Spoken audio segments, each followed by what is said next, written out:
Hello and welcome to All About Community. My name is Robert L. Harris and I am your host.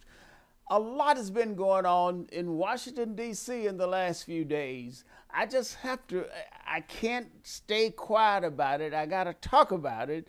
And it's the American Rescue Plan of 2021, where $1.9 trillion will be spent to help rescue us from this COVID situation.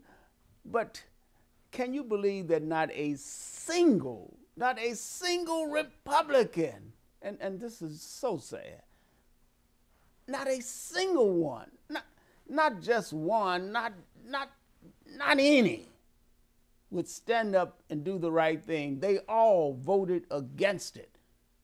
When just a few years ago, 3 years ago, they all stood up and voted to give the rich folks the same amount of money.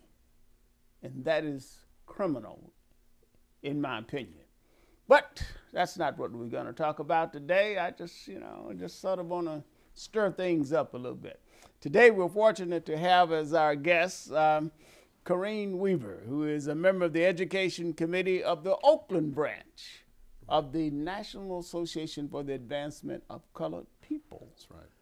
Kareem, happy to be welcome to All About Community. Happy to be here today. Absolutely. Thank you, Bob. Well, good. Glad to have you. Let's chat for a few minutes about your background. Where did you grow up? Richmond.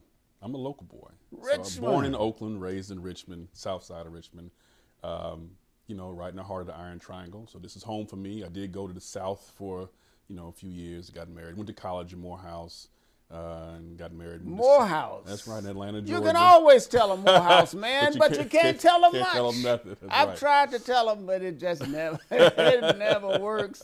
They always know everything. When were you at Morehouse? I'm sorry? When were you at Morehouse? 1990. Oh, 1990, yeah, okay. So I was there, and then I went to the University of South Carolina for graduate school, married a South Carolinian woman there, moved her back out to California. Well, I married a North Carolinian. Yeah? Well, you probably made out better with that. Mine didn't last that long. Well, mine is still going. Right, so I remarried a woman from right here in Oakland. And, okay. We were fellow teachers. Oh, good. And we've been married for about 20 years or so. Good. And have beautiful children, but this is home for me. Good, good. And you are you teaching now or what? No, I'm not teaching now. So I taught for about 15 years, and I was a principal for another 4 or 5 years, both here and also in South Carolina, the Department of Juvenile Justice. Then I started to train teachers through New Leaders. So I trained teachers and principals, many of the principals that are in Oakland Unified today. I help find them, recruit them, train them, and support them. And send them out there to do a job, to serve our babies. So you train them how to be principals? Train them how to be principals, and also train teachers how to lead in their buildings. Because leadership isn't about a title. Mm-hmm. Just because there's something on your doorway that says leader, that doesn't mean anything.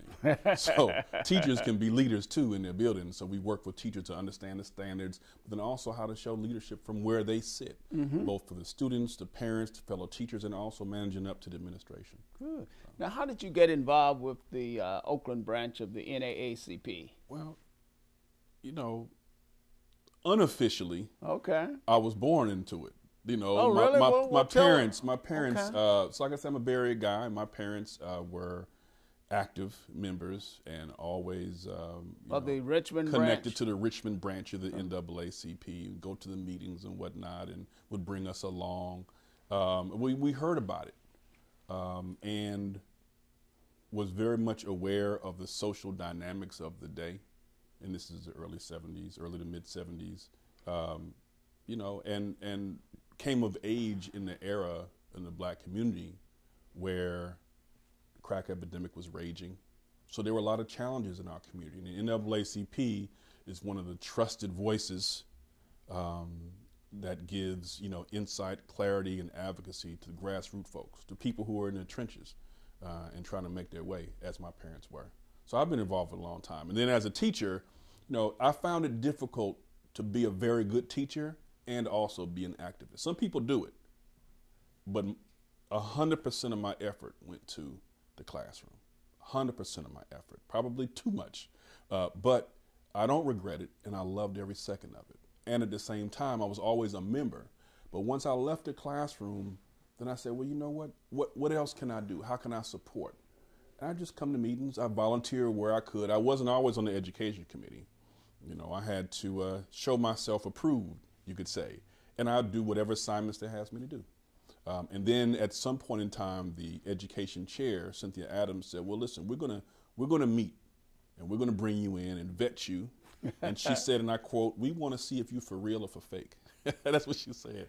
And how long have you been on the education committee? Oh, goodness, it's been a few years now. Mm-hmm. I don't recall. It's been at least 6 or 7. It's been a while. I've been on the committee for a while. Working in the trenches. Working in the trenches, you know, a lot of times we'll follow up with civil rights complaints. If students' IEP rights or their federal rights aren't being respected and carried out the way they're supposed to, we'll step in, we'll engage with the schools, we'll engage with the families, we'll provide representation at these meetings that they have, and talk with parents and let them understand that you do have rights. And what do you see as being the mission of the education committee of the NAACP? Well, there are a lot of things we're involved with. Mm-hmm. But since September of 2019, we decided to focus on literacy.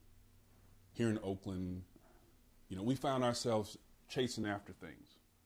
And we stepped back and did a root cause analysis. This concern, that concern. What's the root cause of all these concerns? The suspensions, the dropouts, all these things. And we realized it's reading. Our kids can't read. You know, 18 to 19% of black students in Oakland Unified are reading proficiently. How many? 18.6% are reading proficiently.